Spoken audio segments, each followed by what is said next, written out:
So I'm back on here. I think we figured this out.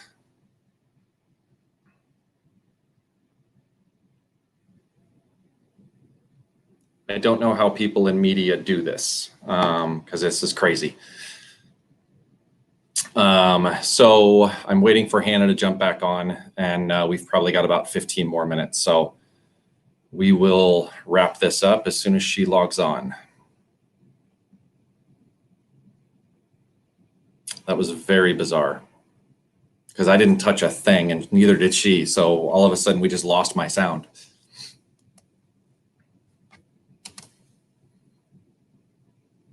Two minutes, 1 minute, 30 seconds, whatever.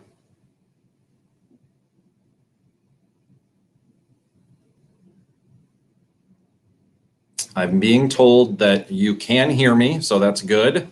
We're just waiting for Hannah to jump back on, and she should be able to hear me because we just tested it out on the system.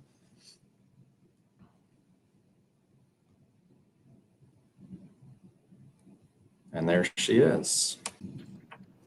Can you hear me now? I can hear you now. The millions and millions of viewers. We don't have 97 million viewers on this show, by the way. So it's okay. I'm sorry. But what I was saying that you couldn't hear was we could literally do another 2-hour show just about Loser, like just talking about all the random stuff. I would love to, and I don't want to get into this, but makeover night and the bangs and the tragedy of my season, right? There you go. But you know, long story short, you and Olivia and Irene are the final three. Olivia wins, you're the runner-up. But just how cool is it to have your sister up there, the two of you being 1 and 2, the funny joke that you're waiting for is there was a man that lived in Valparaiso, Indiana, who may have called you a smoke show on Twitter at some point. I don't know who that was, but and just being up there. I don't know if you know this, but it got retweeted like so many times. Like I remember being like, why do I keep seeing this? Before I even knew how to work Twitter, honestly. I didn't go into the show with a social media anything, and so I kept seeing the tweet over and over. That's how I saw it. All these people were retweeting it. It was really funny. That's so funny. But and it's a cool thing about Biggest Loser is that you get to have these transformations. And I even know women that are watching men have transformations on there going, oh my gosh, like that. He's very, very attractive. So it's really cool that once you wrap that up, you know, the life after that. And, you know, I asked the question earlier about the dating in high school and college, and you even said something to me a couple of weeks ago about the DMs that you were getting on Instagram and those types of things. The attention that you had to have gotten at that point, what was that like for you? I was not really prepared for what was going to happen after the show. I just assumed I was going to go back to my regular life. I was going to go back to my job. The first time we experienced anything that was actually during the show when we went to New Zealand and we went to the airport. Yeah. So at that point, the season, because remember, because my season was so long, we were on the show when it was airing. So it was airing. Most of the time, all the contestants are at home when the show starts airing. So we were actually still filming. So we went to New Zealand for part of the show and we went to the airport and we walked in and people started rushing us. And we thought somebody was, sorry, my husband just got here. We thought somebody was, he doesn't understand. I'm actually doing an interview. He probably thinks I'm doing a Facebook Live or something. We thought like, oh my gosh, they're looking like someone famous is here. Like, I was like, oh my gosh, what if it's Gwyneth Paltrow? Like we were looking around and they were coming to see us. Like they knew who we were. And I was actually trying to, at the time, get on the airport scale to see how much I weighed. And so they're all rushing us and I'm like trying to weigh in with my bag. Funny. So that was the first time. And then of course, when you come home, we were still training for the finale. When we came home, we had I think we had 8 weeks training for the finale. Okay. I did not go back to work during that 8 weeks. I was able to and it was just, I don't know how to describe it. People, you're in the grocery store, you're pumping gas, like people are recognizing you. And I went from, you have to understand, I went from really being in hiding to you come home, you check your Facebook, and you have thousands of friend requests. People are, Yep.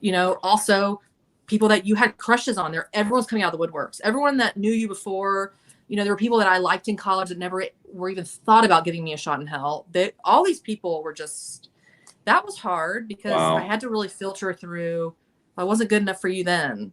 Yep. But yep. And especially after the finale, once, because they saw us at the very end, but like you said, like we were still on Biggest Loser. It wasn't like I had a glamorous makeover and I looked really beautiful. You know what I mean? Like we were still in the Biggest Loser. So it really happened after the finale. And the finale, was very interesting because when Olivia and I first, we were basically neck and neck with our weights. Olivia started out 13 pounds heavier than me, so I had to lose more than her to win. And basically it's kind of a joke between us. She cut all her hair off. And so it was a joke that I didn't cut my hair. So but we were just, even the morning of the last weigh-in, we were tied. Like we were somehow we were so close. And so we also didn't know, we knew Irene had struggled a little bit, but we didn't know where the others were because we didn't see them. They knew that Olivia and I had seen each other. So we got to stay in the same hotel, but you're quarantined.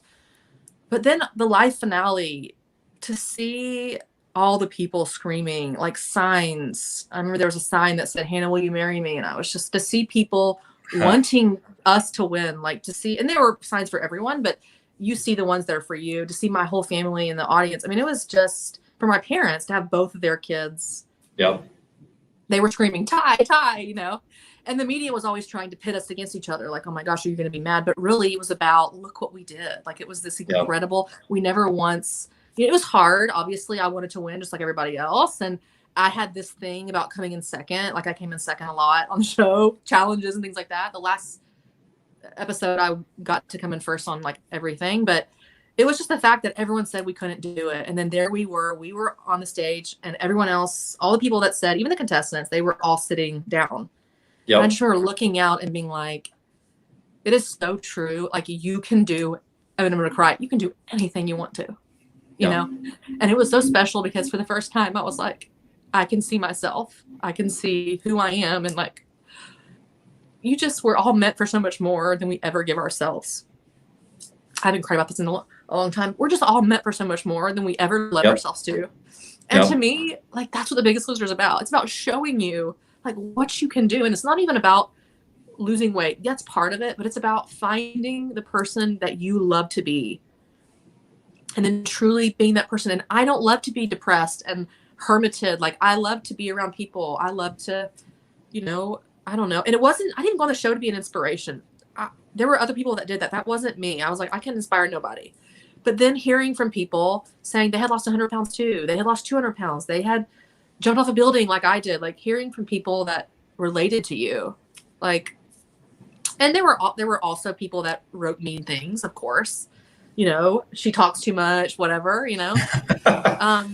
there's, but people were so supportive. They were so, and then the calls started coming in. Everyone wanted us to do stuff together. It wasn't, normally it's just the winner, but people, they wanted both of us. And so that's awesome. I really feel like God really elevated both of us in that way. So we weren't competing against, even though we were competing, but afterwards we never competed. We never had to. Once that ended and we walked out off the stage, the competitive part was done. We walked out hand in hand.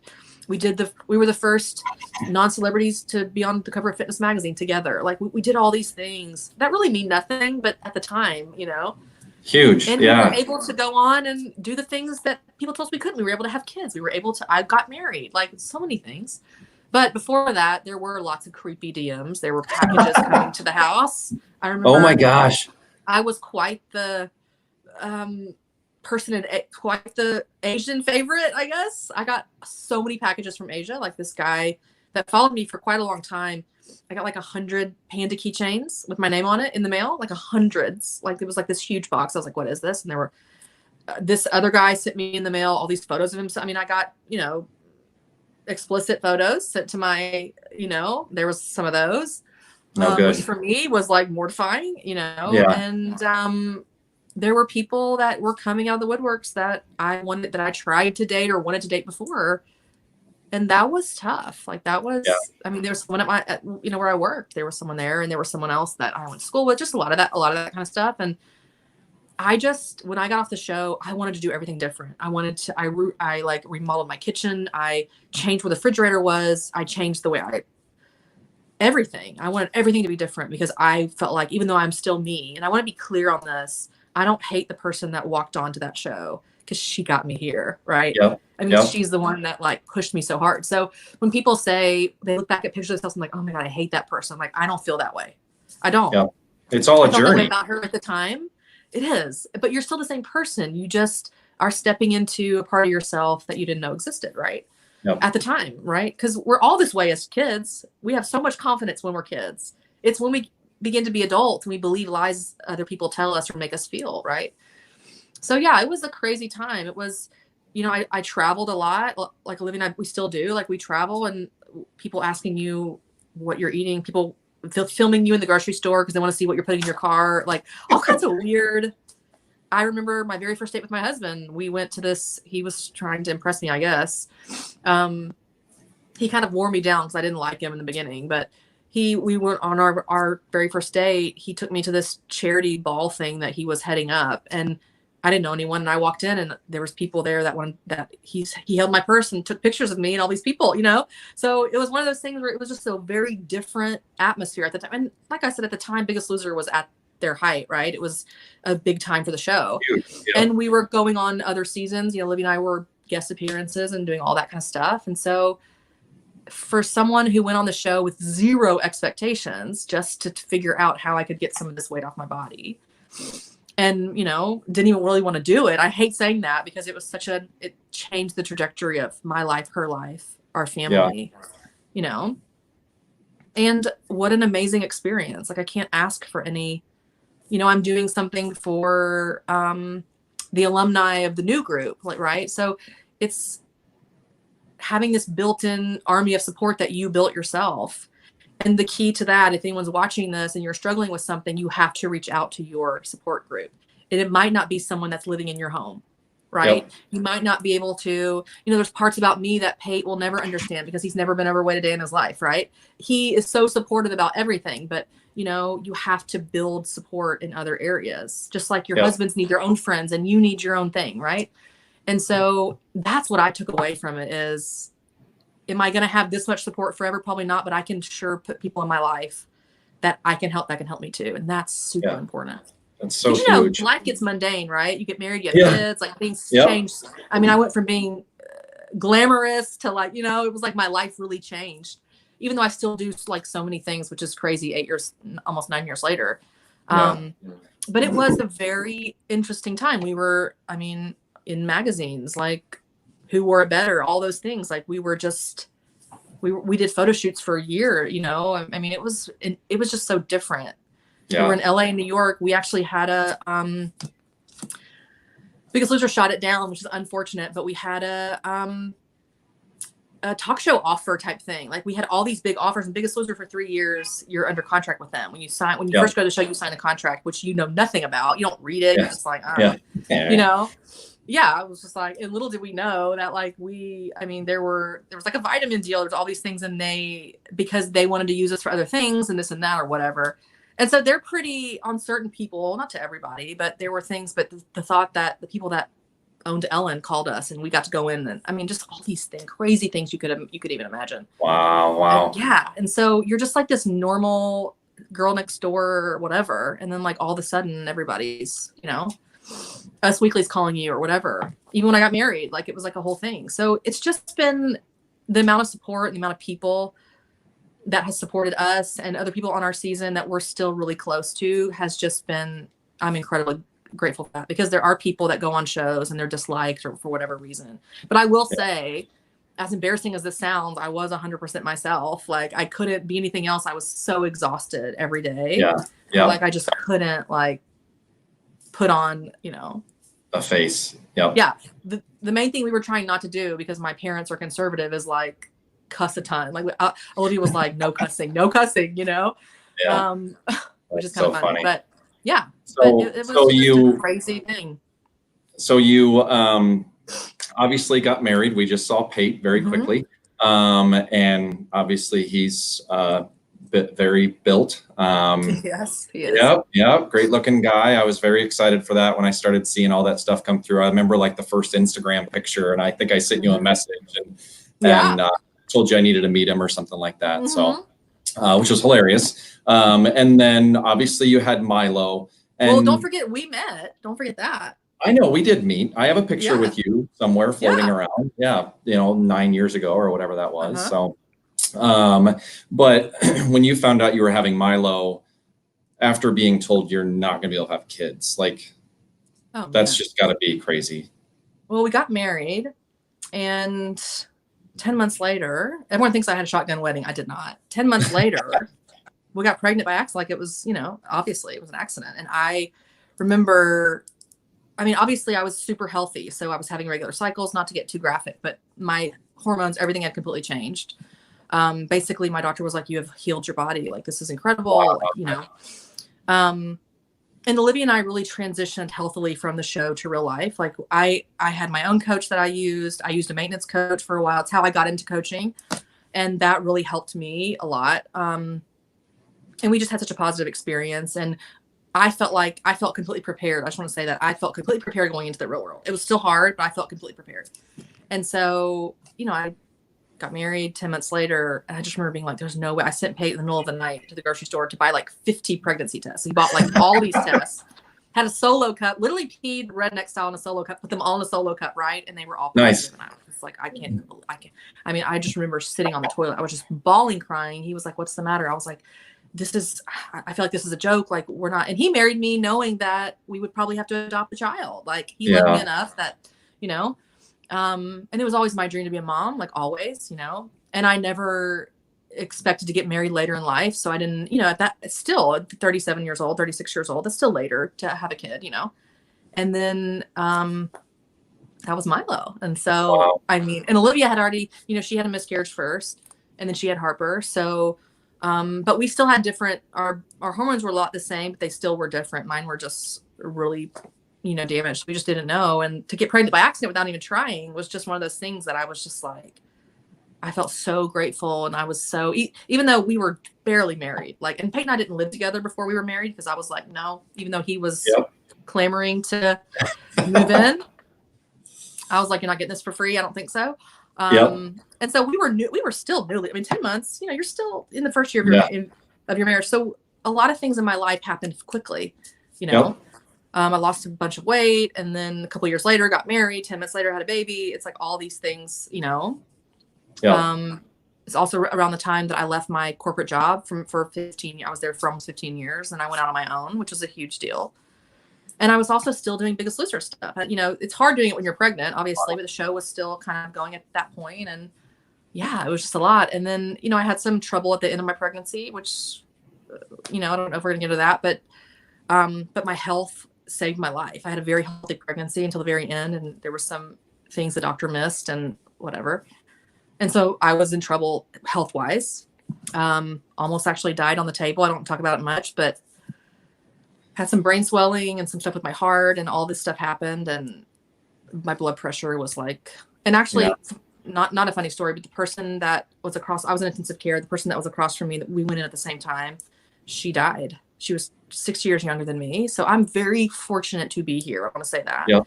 And my doctor said to me after I had an emergency C-section, and I wasn't in a coma, but I was for 48 hours, I was out. So I didn't get to see him. I didn't have the on your chest moment, none of that. And he was small. He was 5 pounds. So he was small because he was early, but he was so resilient and so amazing. And my doctor said to me, and I'll never forget this. She said, I want you to know your health saved your life. Wow. You were in this spot before all of this, you wouldn't have even made it to the hospital. She was like, the way your organs are, the way your pregnancy's been, she was like, I want you to know this is not because you're not healthy. Like, she was really, because I was concerned, to be honest, about being pregnant. I was like, I've lost all this weight. I've maintained it for this many years. Watching the scale go up for Olivia and I both was hard. Even though you're pregnant, you're thankful, you're excited. And I got a lot of flack for talking about that from a lot of moms, but you've just worked. And I thought to myself, I can't do this again. Like, I can't, And so, I was in the hospital for almost 3 weeks, and the first year of his life, I was very sick still, but was still alive. And it was just a really trying time. And then year 2, which was last year, I really kind of started coming back to life. I kind of found a product that really helped me and things like that. And then this year is the first year that I've been able to really exercise, really push myself. So having to lose weight after baby again was really different. It was hard mentally. Thank God I didn't have to lose 60 or 70 or 80 pounds or 100 pounds. Thank God. Yep. You know, but for me, I mean, I was a new wife, a new mom. I was sick. It was like this. It was so much change at once. I'm used to going to the gym at 5 a.m., doing my day, going out for dinner. I'm used to living a way more of a glamorous kind of existence, right? And it was just such a shift. And so I really had to check myself. I really had to be like, okay, for the first year, I couldn't get my heart rate above 80. So I couldn't really get up the stairs or walk and all this kind of stuff. So I'm thankful that now I'm just in a place now that I've been able to really push, and it's been amazing for the last 3.5 months. It's been great. Yeah. And so now I'm pretty much, I guess, in the clear, I guess you could say. Yep. And Milo is thriving, and he's just, you would never have known for him that he's just, you know, and I mean, my husband's already talking about having another baby, and I'm just now feeling like I'm just now recovering, and I'm old. Yeah. I'm 41 now, so I'm not like, you know, I mean, Olivia's 44. She just had another baby, right? Yeah. Like, we're not, Olivia and I, everyone thinks Olivia and I are like 30 years old. Like, we're not, you know. But to look back, if I would have never done Biggest Loser, none of this would have been, I'm positive, none of this would have been possible. Yeah. So this is why I have such a hard time when people talk bad about the show, even past contestants. It hurts me to my core, and I get mad. Like, I'm nice to everyone, but if you're going to say that Biggest Loser didn't help you and didn't change your life, that's just a lie. Like, it's such a lie. And so I have a hard time with that. However, the show is what you make of it. Yep. And the show has helped. I still do a lot of speaking and things like that. So I meet people still all the time. The show has helped thousands of people. It has inspired the whole world. I mean, my season still airs in other countries. Like, it just aired in last year in like the Middle East somewhere. So I get every couple of years, I get a flood of people from another country where it's airing, you know? Yeah. Iraqi people calling you a smoke show. Oh my gosh. Those men are intense. I'm going to tell you that right now. Yeah. Like, the men from the middle, they are really forward, you know? Yeah, that's funny. And then women, like young women, older women saying, oh my gosh, I had an experience just like you. I had a sports injury. I had this. Like, people relate to people because we are regular people, just like, you know. And then also doing things with Courtney and Marcy, like staying in touch with all the people that we love so much. Like, no one could ever take away what we went through together. It was like a battlefield kind of, you know. And I'm just so fortunate. Like, I just truly believe, especially because Milo and Pate both, like, I mean, who knows? I would have never been out to meet someone, honestly. Yeah. Yeah. You know? Well, the show is called Lunch and Learned Live because I want to hear the things that you learned. And yeah. I think we've done 5 or 6 of these, and it's been my favorite just because I feel like there's so many lessons and so many things. And, you know, the not worrying about what other people think, I think is such a big thing, especially these days. Yes. You know, the generations coming up, you hear about millennials and Gen Y, and they're so concerned about, you know, their perception to other people, and it just doesn't matter. It doesn't. And it takes a long time to figure that out. I'm 43, and it probably took me 35 years to absolutely find out who you are and not be afraid of it, basically. Right. Because you have to understand, we are all so unique. Our DNA, everything, what it takes to create a human is like this amazing, you know, like I say this in my speeches, like 1 out of 35 billion sperm is you. Like, you're like one of, it's true though. Like, when I think about that, like, I think about, you know, like when I learned more about the pregnancy, not that I didn't know about sperms and eggs, but when I think about the pregnancy process, like how it has to be a certain day, a certain hour, you know, all these things. And so we are so unique. That's how we're created. We're created to be different. We're created to be our unique self. And the fact that we don't step into that for whatever reason is just awful, you know. And I coach other women to lose weight, and that's the biggest thing. They compare themselves to other women, and they're never good enough. Everyone thinks people are overweight because they're sitting at home stuffing their face, and there's so much more to that. There's that happening, you know, but there's so much more. They just wear their pain on the outside, and other people wear it on the inside. right? Yep. So it's so true. You are made for more at all times. We are, I mean, and you think about like your spouse, like your wife picked you to spend her whole life with, that right there. That right there, and you for I know. her. Like that Yep. is, you chose one person out of a world of billions of people to nest and have children with. Big deal. Yep. That's why getting married was so important to me, because I was like, who's going to pick me? Like, who is going Yeah. to pluck me out of my misery and be like, I want to live with her? Like, no one, you know? And so they really ran with that storyline too. It was like, oh, Hannah's single and from Nashville. That was like my tagline the whole time. Yes. You know, and they really honed in on that, you know, and I just kept thinking, I'm never going to get a boyfriend after this. Like, I would see all these clips. People would send me like YouTube clips and stuff. And I would just be like, oh my God, there's just no way that. And then we would have times where we would get like phone calls from home and letters. And like Courtney had like 7 boyfriends. I don't know if you know this, but people were writing her. Oh my gosh. Guys from other shows, Extreme Makeover guys, Alex. She had like people, she had fans already. That's Jen. so funny. Everyone had boyfriends and girlfriends. Even the young I was the only, I really was the only one that wasn't, you know. And so the show just saw that, and they really, you know. There you go. Reminded me. Awesome. Well, this has been great. I apologize for the technical difficulties. No, that's all right. No we got to do 2 shows. That's right. Oh, cool. Well, keep in touch. I'm still watching. Yeah, it's been fun. Tell Pate that we all say hi, and I sure will. Give Milo a big hug, and we'll talk soon. I will, and you'll see the link so I can send out. I will. To watch. Okay, perfect. Yes, all right. Thanks, Hannah. See ya. Bye. Bye. All right. So that was awesome, and somewhat of a trial with our technical difficulties. So if you're still around, I appreciate it, but we'll post these as a recording so you can watch it.